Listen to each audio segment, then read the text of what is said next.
Hello everyone, myself Dr. Ajit Kumar Surana, Assistant Professor in Department of Physiotherapy, Suresh Gyanvihar University. Now we are discussing about the learning objectives of the clinical neuroscience. First, we recognize the clinical presentation and describe the acute management of the subarachnoid hemorrhage. First, we recognize or clinically presentation or clinically features and describe the acute management of the subarachnoid hemorrhage.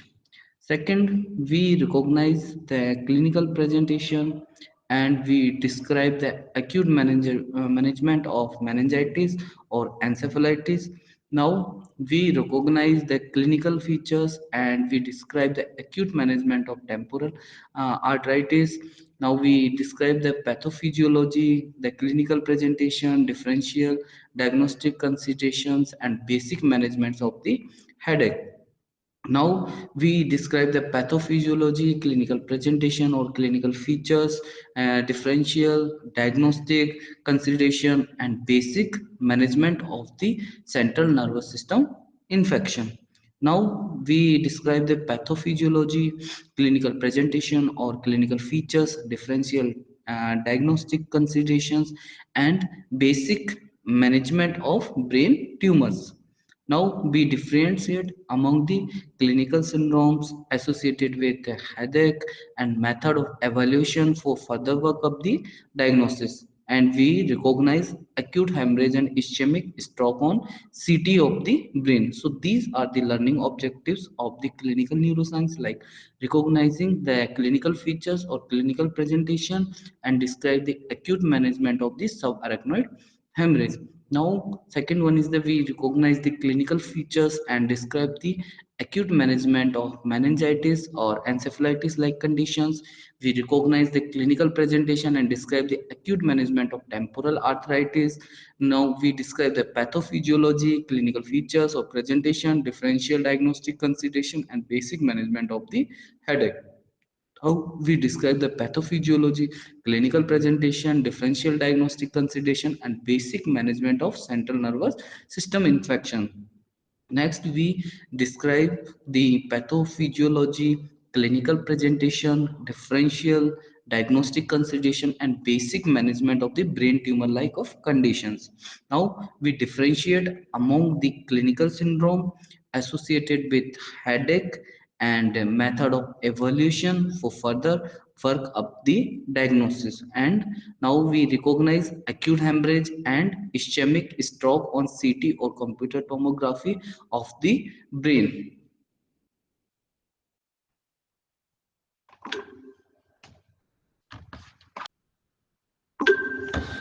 Okay, now we are discussing about the Arnold-Chiari malformation. First, the introduction of Arnold-Chiari malformation. It is also known as Chiari type 2 malformation. It is one of a group of brain malformation affecting the cerebellum. It names after Hans Chiari and Julius Arnold, the pathologist who first described the group of malformations. This condition is almost always associated with myelomeningocele, the most serious form of spina bifida. Now, the clinically relevant anatomy of the Arnold-Chiari malformation. MRI of human brain with type 1 Arnold-Chiari malformation and herniated cerebellum. Normally, the cerebellum and parts of the brain stem sit in an intended space at the lower rear of the skull, above the foramen magnum, a funnel-like opening to the canal. When part of cerebellum is located below the when the part of cerebellum is located below the foramen magnum, it is called as Chiari malformation. Means according to clinically relevant anatomy of the Arnold Chiari malformation, first we MRI of the human brain with type 1 MRI of human brain with type 1 Arnold-Chiari malformation and herniated cerebellum. Normally the cerebellum and parts of the brain stem sit in an intended space at the lower rear of the skull above the foramen magnum or a funnel-like opening to the canal. When part of the cerebellum is located below the foramen magnum, it is called a Chiari malformation. In Arnold-Chiari malformation, both cerebellar and brainstem tissue protrude into the foramen magnum. In Arnold-Chiari malformation, both cerebellum and brain stem tissue, they protrude into the foramen magnum and the cerebellar vermis. The nerve tissue. Cerebellar vermis means the nerve tissue that connects the two halves of the cerebellum. Cerebellar vermis is the nerve tissue that connects the two halves of the cerebellum, may be only partially complete or absent. So, in Arnold-Chiari malformation, both the cerebellar and the brainstem tissue, they protrude into the foramen magnum. And the cerebellar vermis. Cerebellar vermis means the nerve tissue that connects the two halves of the cerebellum, may be only partially complete or absent. Now, this condition has skull, dural, brain, spinal, and spinal cord manifestations. This condition has skull, dural, brain, spine, and spinal cord manifestations, including the downward displacement of the medulla, fourth ventricle, and cerebellum into the cervical spinal canal. Fourth ventricle, there is cerebellum into the cervical spinal canal, as well as elongation of the pons and fourth ventricle, probably due to a relatively small posterior fossa. So this condition has skull, dural, brain, spinal, and spinal cord manifestations. They includes the downward displacement of the medulla. Fourth ventricle, and cerebellum into the cervical spinal canal. Fourth ventricle and cerebellum into the cervical spinal canal, as well as elongation of the pons and fourth ventricle, probably due to a relatively small posterior fossa.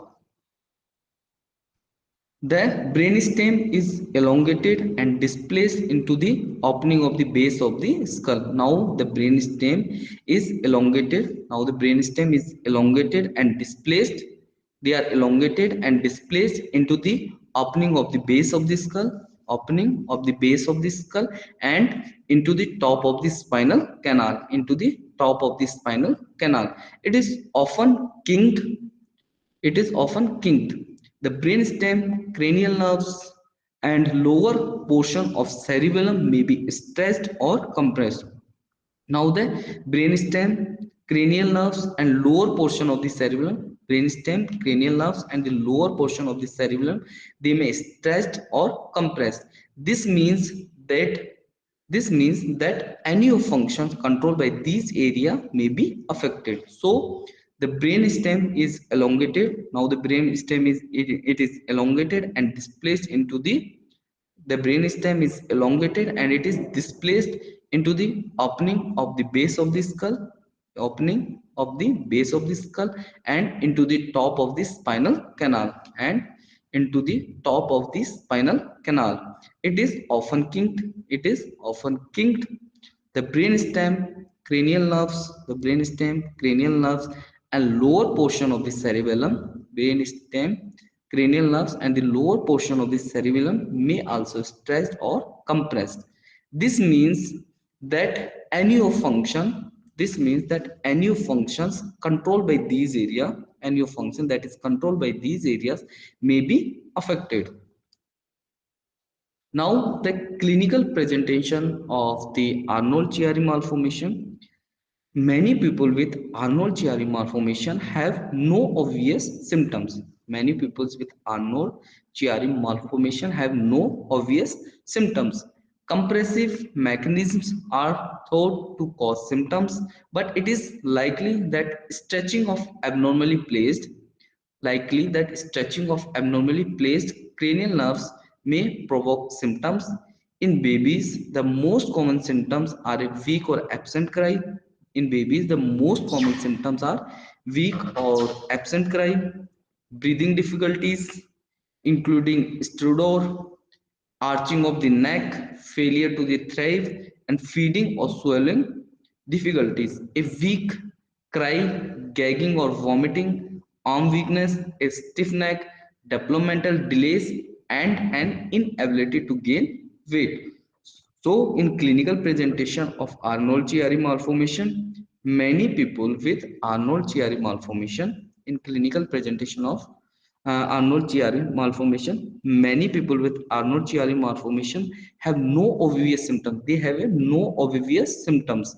Compressive mechanisms are thought to cause symptoms.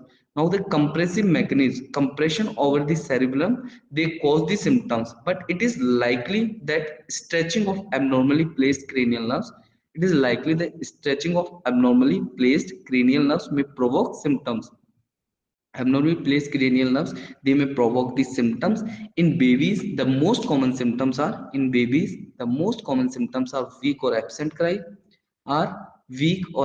cry, breathing difficulties, including stridor, arching of the neck, failure to thrive, and feeding or swallowing difficulties, a weak cry, gagging or vomiting, arm weakness, a stiff neck, developmental delays, and an inability to gain weight.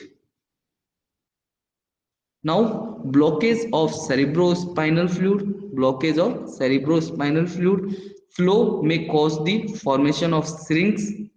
Blockage of cerebrospinal fluid flow may cause the formation of shrink, which can lead to syringomyelia. Central cord symptoms such as hand weakness, sensory loss, and in severe cases, paralysis may occur. Common symptoms people with Chiari type second malformations might experience are headaches. Headaches mainly occurs usually at the back of the head and often made worse by coughing, sneezing, or straining, or neck pain. So blockage of cerebrospinal fluid, there is a in clinical features of the Arnold-Chiari malformation, there is a blockage of cerebrospinal fluid flow may cause the formation of shrinks. They may cause the, when cerebrospinal fluid may block, it may cause the formation of shrinks, which can lead to syringomyelia. Central cord symptoms such as hand weakness. Now the central cord symptoms such as hand weakness, sensory loss, and in severe cases paralysis may occur. Common symptoms people with Chiari type second malformation. Now the common symptoms people with Chiari type second malformation might experience are headache. It usually at the base of the head. Headache mainly occurs at the base back of the head and often made worse by coughing. It may be worse by coughing, sneezing, or straining, or neck pain. Now, the next symptom or next clinical feature of Arnold-Chiari malformation is dizziness and balance problem. Patient may complain of dizziness and balance problems, hearing loss or tinnitus. There is a loss of hearing or tinnitus, muscle weakness and paralysis. There is a muscle weakness or paralysis, visual problems and nystagmus. There is a visual problems or eye problem and nystagmus, involuntary movement of the eyes, swelling while eating food. There is difficulty in swelling, and dysesthesia in the limbs. There is dysesthesia in the limbs, problems with hand coordination, there is a prevalence with hand coordination and fine motor skills. So there is a dizziness and balance problem. Patient may complain dizziness and balance problem. There is a hearing loss or tinnitus. There is a hearing loss or tinnitus. A muscle weakness and paralysis. There is a muscle weakness and paralysis of the muscles. Visual problems of the patient, and then stigmas, swelling difficulties. There is a swelling difficulties, dysesthesia in the limbs. There is a dysesthesia in the limbs. Problems with hand coordination and fine motor skills. Now, the diagnostic procedure of the Arnold-Chiari malformation. The key test for diagnosis of Arnold-Chiari malformations are MRI and CT scans. The key test for diagnosis of Arnold-Chiari malformation are MRI and CT scans. And MRI will show the abnormal CSF or cerebrospinal fluid flow and configuration and position of the brain and spinal cord. Antenatal ultrasound imaging shows an intention of the frontal bone with an abnormally shaped cerebellum. So, in diagnostic procedure of Arnold-Chiari malformation, the key in diagnostic of procedure of Arnold-Chiari malformation.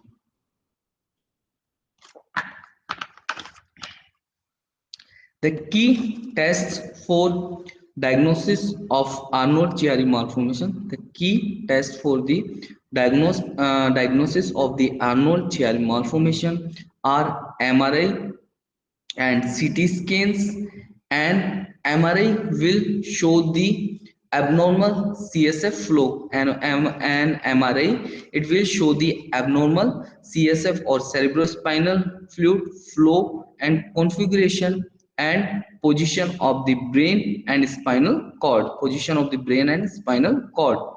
Antenatal ultrasound imaging shows an indentation of the frontal bone with an abnormally shaped cerebellum. Now, differential diagnosis for the Arnold-Chiari malformation. The main differential diagnosis is the type of Chiari malformation. This Chiari 1 malformation does not have an myelomeningocele. Myelomeningocele is a condition of the spina bifida or serious condition of the spina bifida. Chiari third has an occipital and or high cervical encephalocele. Now, Chiari 4 has severe cerebellar hypoplasia without displacement of the cerebellum through the foramen magnum. So, in differential diagnosis of the Chiari malformation, the main differential diagnosis is the type of Chiari malformation. The main differential diagnosis is the type of Chiari malformation. First, Chiari 1 malformation does not have an myelomeningocele. Chiari 1 malformation, they does not have an myelomeningocele. Second, Chiari third has occipital and or high cervical encephalocele. Chiari third has an occipital and or high cervical encephalocele. Now, Chiari 4 has severe cerebellar hypoplasia without displacement of cerebellum through the foramen magnum. So, in differential diagnosis, the main differential diagnosis is the type of Chiari malformation. The main differential diagnosis is the type of the Chiari malformation.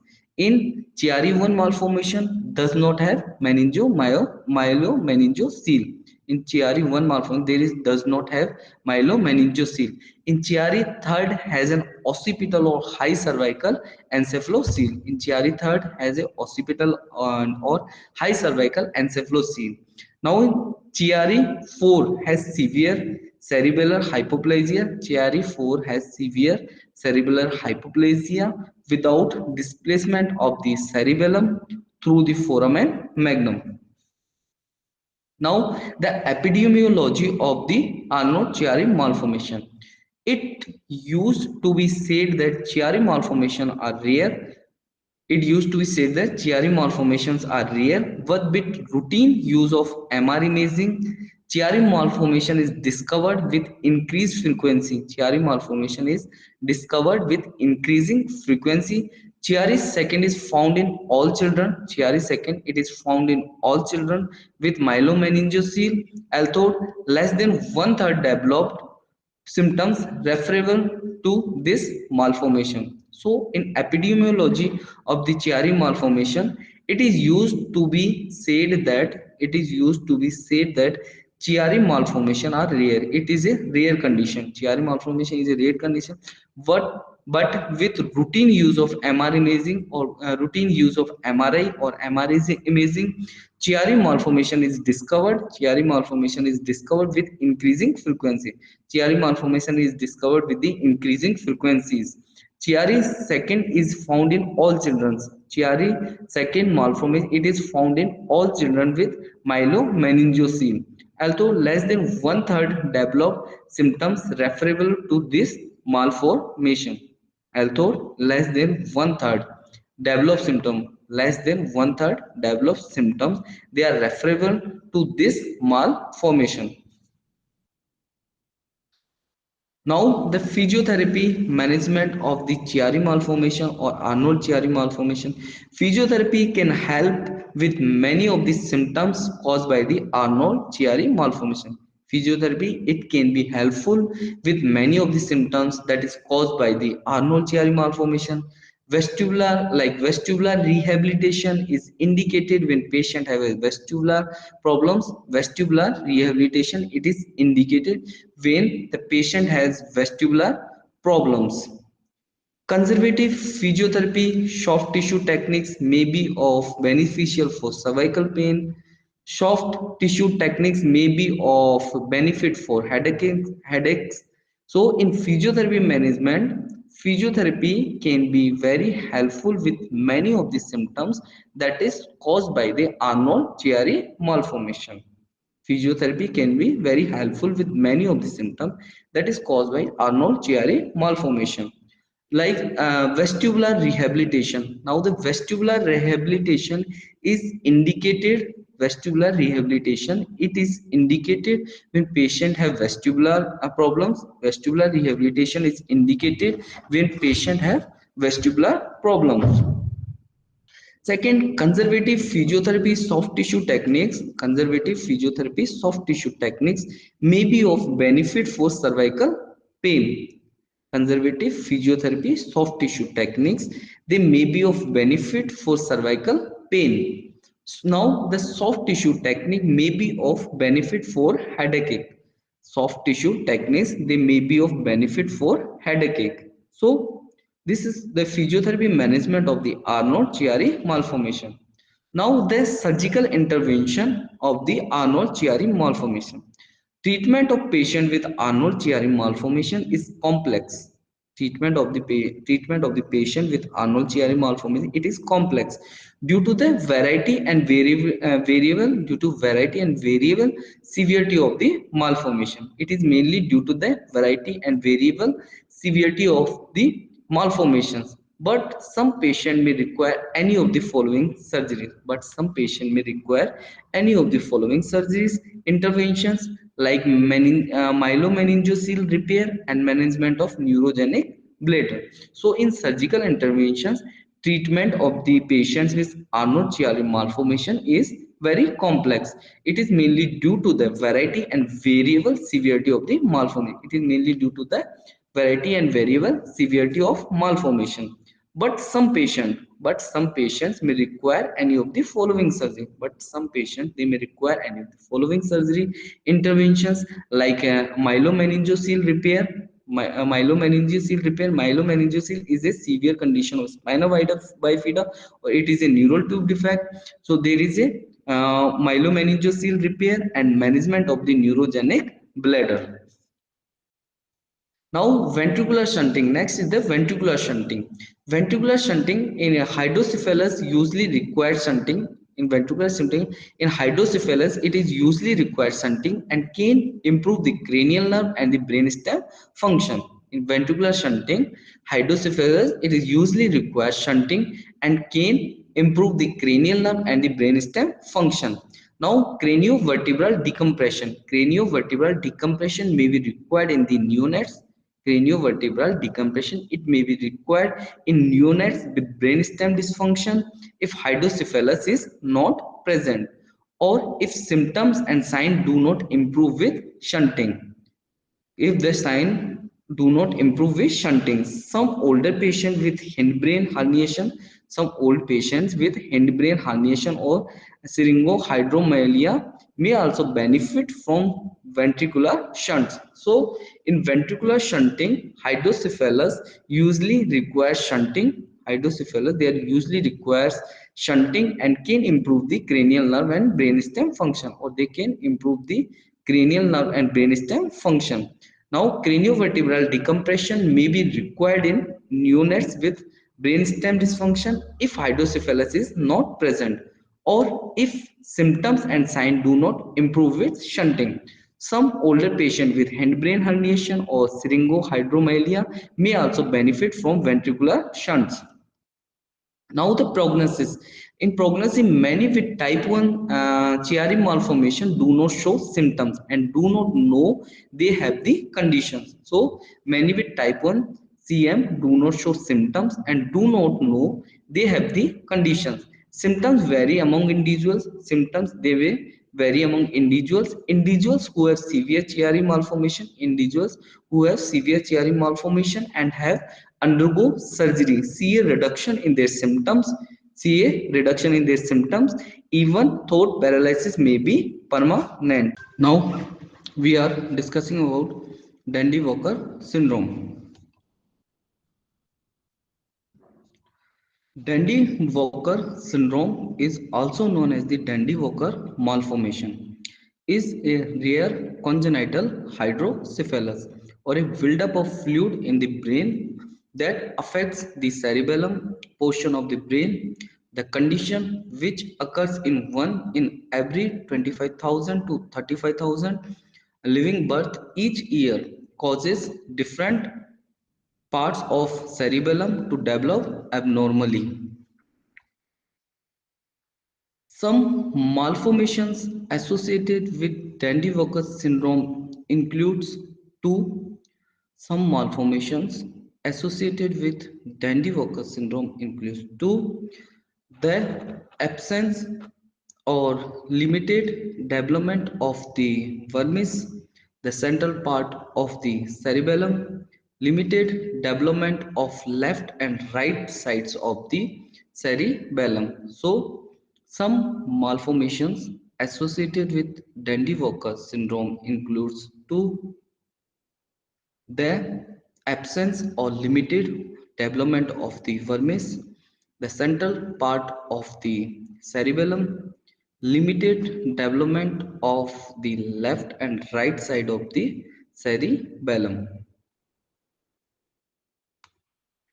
and enlargement of the fourth ventricle, a small space that allows fluid to flow between the upper and lower portion of the brains and the spinal cord.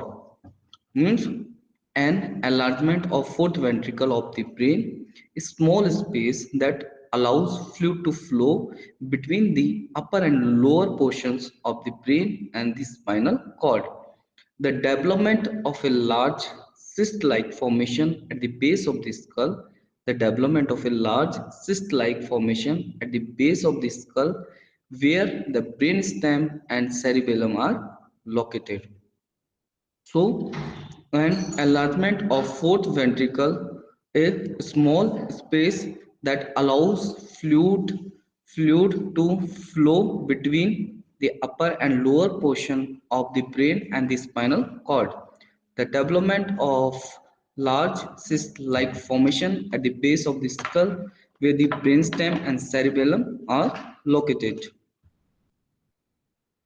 Because the cerebellum is a vital part of the body's movement, balance, and coordination, many people with Dandy-Walker syndrome have issues with their voluntary muscle movements and coordination.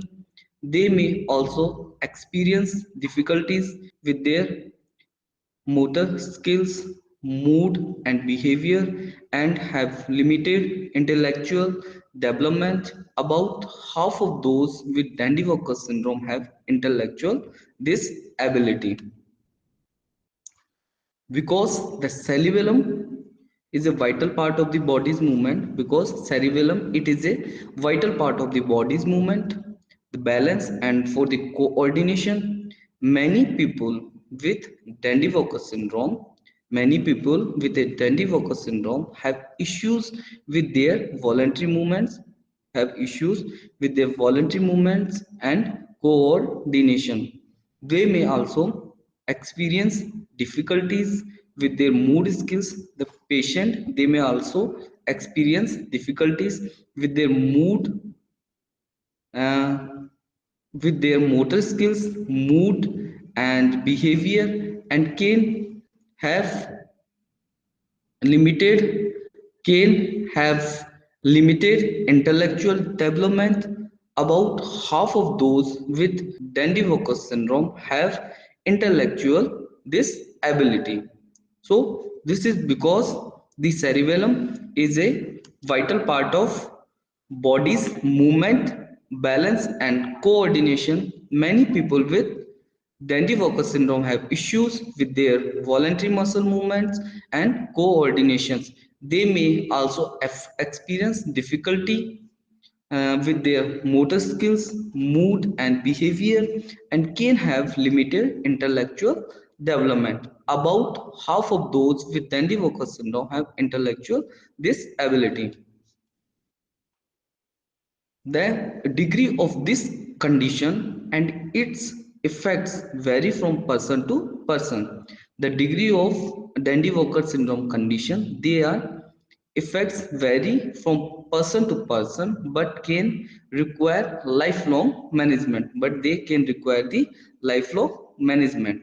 Read on to learn more about Dandy-Walker syndrome as well as its signs and symptoms and treatment options available. So the degree of this Dandy-Walker like conditions and its effects, they are vary from one person to the another person, or they are vary from person to the person, but they can require lifelong management. Read on learn more about Dandy-Walker syndrome as well as its sign and symptoms and treatment options available. Now the causes of Dandy-Walker. The development of Dandy-Walker syndrome occurs very early in utero when the cerebellum and its surrounding structures fail to fully develop. In causes, the development of Dandy-Walker syndrome they occurs very early in utero when the cerebellum and its surrounding structures fail to fully develop. Although many people with Dandy-Walker syndrome have chromosomal abnormalities, many people with Dandy-Walker syndrome they have a chromosomal abnormalities linked to the condition. Researchers believe most cases are caused by highly complex genetic components or isolated environmental factors like exposure to the substances that cause birth defects. So in causes, the development of Dandy-Walker syndrome occurs very early in utero. Development of Dandy-Walker syndrome they occurs very early in uterus of a mother when the cerebellum and its surrounding structures fail to fully develop. When the cerebellum and its surrounding structures they are fail to fully develop. Although many people with Dandy-Walker syndrome have chromosomal abnormalities linked to the conditions, researchers believe most cases are caused by highly complex genetic components or isolated environmental factors like exposure to substances that cause birth defects. Now, immediate family members like children or siblings are at any increased risk of developing Dandy-Walker syndrome, but it does not have a distinct inheritance pattern. For siblings, the occurrence rate hovers around 5%. Some research suggests that the health of the mother may also contribute Some research suggests that the health of the mother may also contribute to development of Dandy-Walker syndrome. Women with diabetes are more likely to give birth to a child with this condition. So, immediate family members like children or siblings are at an increased risk of developing Dandy-Walker syndrome, but it does not have a distinct inheritance pattern. For siblings, the occurrence rate hovers around 5%. Some research suggests that the health of the mother, some research they may suggest the health of mother may also contribute to development of Dandy-Walker syndrome. Women with diabetes are more likely to give birth to a child with the condition. Now, the symptoms of Dandy-Walker syndrome. For most people, the signs and symptoms of Dandy-Walker symptoms are evident at birth or within their first year, but 10 to 20% of individuals may not develop symptoms until late childhood or early adulthood. Symptoms of Dandy-Walker syndromes vary from person to person, but developmental troubles in infancy and increased head circumstances due to hydrocephalus may be the first or only signs. So, in symptoms of the Dandy-Walker syndrome, for most people, for the most of the people, the signs and symptoms of Dandy-Walker syndrome are evident at work. In the signs and symptoms of Dandy-Walker syndrome, they are evident at birth or within their first year. They comes and at birth or within their first year. But in 10 to 20% of individuals, but in 10 to 20% cases of individuals may not develop symptoms, may not develop symptoms until late childhood or early adulthood. Now, the symptoms of Dandy-Walker syndrome, they are vary from person to person, but developmental troubles in infancy and increased head circumstances due to hydrocephalus may be the first or only signs. Some other common symptoms of Dandy-Walker syndromes includes slowed motor development. In slowed motor development, kids with Dandy-Walker syndrome often experience delayed in motor skills like crawling, walking, balancing, and other motor skills that require the coordination of body parts. Progressive enlargement of the skull and bulging at its base, buildup buildup of buildup of fluids in the skull can increase the size and circumferences of the skull over time or cause a large bulge to develop at its base. So some other common symptoms of Dandy-Walker syndromes include first one is the slowed motor development. In slowed motor development, kids with Dandy-Walker syndrome often experience delayed in motor skills like crawling, walking, balancing, and other motor skills that requires the coordination of body parts. Progressive enlargement of the skull and bulging at its base. Progressive, second one is the progressive enlargement of the skull and bulging at its base. The buildup of fluids in the skull, buildup of fluids in the skull can increase the size and circumferences of skull over time, or they cause a large bulge to develop at its base. Symptoms, next symptoms of the intracranial pressure. The buildup of fluid can also contribute to increase intracranial pressure. The buildup of fluids can also, the buildup of fluids, they can also contribute to increase intracranial pressure. Although these symptoms are hard to detect in babies. These symptoms are, they are hard to detect in babies. Irritability, bad mood, double vision, and vomiting may be indicators in older kids. Jerky, uncontrolled movements, muscle stiffness, and spasm. Jerky, uncontrolled movements, muscle stiffness, and spasm. The inability to control movements. The child have the child may have inability to control movements, balance, or perform coordination tasks may suggest issues with the development of the cerebellum. So In symptoms of the intracranial pressure, the buildup of fluids can also contribute to increase intracranial pressure. They can also contribute to increase intracranial pressure. Although these symptoms are hard to detect in these type of symptoms, they are hard to detect in the babies. Irritability, bad mood, double vision, and vomiting may be indicators in the older kids. Now, jerky, uncoordinated movements, muscle stiffness, and spasm, the inability to control movements, balance, or perform coordinated tasks may suggest issue with the development of the cerebellum. Seizures, approximately 15 to 30% of people with Dandy-Walker syndrome, they experience the seizures.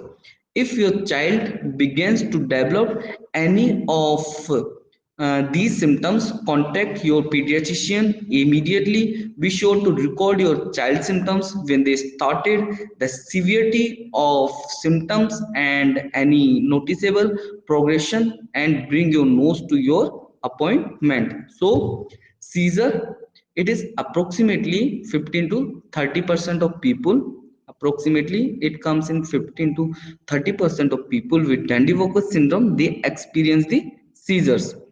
If your child it begins